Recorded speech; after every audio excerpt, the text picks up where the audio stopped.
நான் உங்கள் சிப்பிப்பாறை ஜோதிடர் சாதி ராகவன் ஜெயபாலாஜி. புதனுக்கு அதிதேவதையான குபேரனுக்கு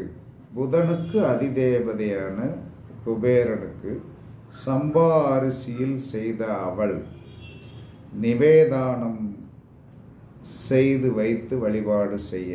புதனுக்கு அதிதேவதையான குபேரனுக்கு சம்பா அரிசியில் செய்த அவள் நிவேதானம் செய்ய நிரந்தர செல்வம் வம்சத்தில் கண்டிப்பாக தங்கும்.